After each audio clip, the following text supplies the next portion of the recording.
La réunion de ce soir a l'objectif d'informer en priorité les Ivriens sur les commercialisations et donc de vous donner pendant 2 mois un temps de priorité pour pouvoir vous porter acquéreur des logements qui sont proposés ce soir.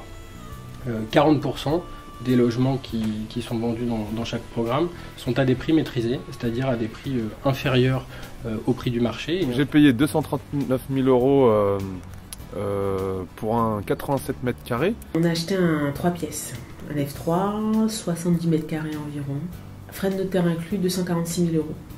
Alors c'est un appartement de 80 mètres carrés avec 20 mètres carrés de terrasse en supplément. Il y a 4 pièces. Alors le prix tout compris avec le parking s'élève à 305 000 €, donc plus les frais de notaire qui ne sont pas très élevés sur le neuf. Nous avons acheté un appartement F4 de 76 mètres carrés et le prix du mètre carré se situe entre 3 500 et 4 000 €. Nous, on n'est pas forcément pour le tous propriétaire. C'est pas ni dans notre philosophie, ni un dogme, ni etc. Simplement, ce qu'il faut comprendre, c'est que la ville, pour pouvoir se développer et pour pouvoir construire des logements et participer à la production de logements, a besoin de l'apport de l'État. On ne peut pas décider, nous, tout seuls, de l'équilibre général de la commune. Pour ce faire, on était engagé précédemment dans des conventions, ce qu'on appelait des conventions logements, où il y avait un accord contractuel avec l'État. Ces conventions logements sont devenues aujourd'hui le plan local de l'habitat, et ce plan local de l'habitat est un objet négocié, parfois âprement, entre l'État et la collectivité locale pour se mettre d'accord sur un équilibre.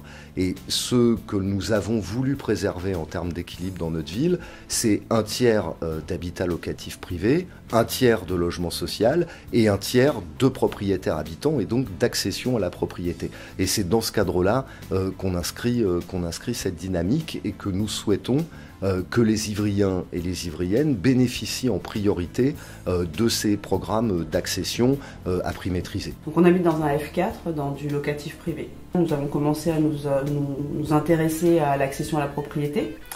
On pensait que c'est quelque chose qu'on n'aurions pas pu faire parce que nous ne voulions pas quitter Ivry et nous ne voulions pas partir à 70-100 km de Paris pour acheter à un prix intéressant, enfin qu'on pouvait se permettre. J'ai grandi en HLM. À l'âge de 20 ans, j'ai eu mon premier logement en HLM. J'ai rencontré ma femme, on a eu un premier enfant. On avait un appartement dans de l'ancien, dans du très ancien. Donc là, on passe d'un extrême à l'autre. On a choisi cette ville parce qu'elle était pile entre nos deux jobs, à mon époux et moi-même. Sans grande conviction, il faut être honnête au départ. Et puis après 8 ans passés à Ivry-sur-Seine, je pense qu'on a plus du tout envie de repartir. J'habite depuis 23 ans sur Ivry. C'est une ville où on trouve tout, quoi. On peut facilement ne pas aller sur Paris si on aime sa ville, quoi. En tout cas, moi, c'est mon cas. Ivry est une ville au passé industriel fort. Ça a été une ville ouvrière pendant de nombreuses années avant d'être frappée par le mouvement de désindustrialisation qui a laissé en friche des terrains assez énormes. Notre ville a connu une phase malheureusement importante de désindustrialisation et où on a consacré une partie de nos finances communales à l'époque, une partie de nos énergies à la préservation des terrains pour éviter la spéculation foncière et immobilière et pour aujourd'hui parvenir à une phase de développement de notre ville et de mutation maîtrisée par nous et par les habitants bien entendu. Alors dans toutes les opérations qu'on fait, il y a un équilibre entre logements sociaux et logements en accession à la propriété. C'est quelque chose auquel on tient beaucoup parce qu'on est aujourd'hui dans une crise du logement sans précédent. Chaque année, le rapport de la Fondation Abbé Pierre dresse un bilan de plus en plus catastrophique du nombre de mal logés en France. Près de 10 millions aujourd'hui de personnes qui sont touchées de près ou de loin par la crise du logement. Et donc Ivry, en construisant des logements, près de 500 par an, c'est l'engagement qu'on a pris ces dernières années et pour les années qui viennent. Ivry participe à l'effort national de construction de logements sociaux qui est aujourd'hui reconnu au plus haut niveau de l'État. C'est les prix maîtrisés qui nous ont intéressés. Il y a toujours une crainte quand on achète parce qu'on se dit est-ce qu'il n'y aura pas des malfaçons, etc. Mais le fait que la ville soit vraiment partenaire, moi j'ai l'impression qu'il y a une association ville partenariat puisque c'est eux apparemment qui cèdent les terrains. Donc ça me rassure plus. Sans aller trop loin, sans servir de son métro, de son bus, on peut quand même sur place trouver pas mal de restos sympas.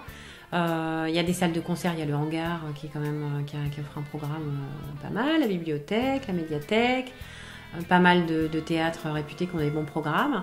Je veux dire que ce soit pour les enfants, pour les adultes, il y a quand même pas mal de choses à faire aussi.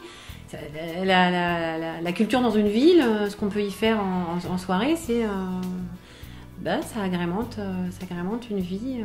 Le message que je voudrais faire passer ce soir, c'est que Ivry est une ville qui se définit comme une ville populaire, une ville pour tous.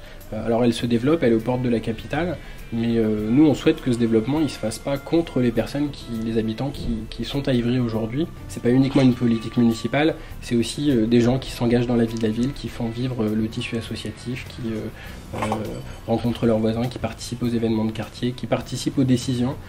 C'est ça l'image qu'on a d'Ivry et le Ivry qu'on veut pour demain, et on a besoin de le construire avec vous.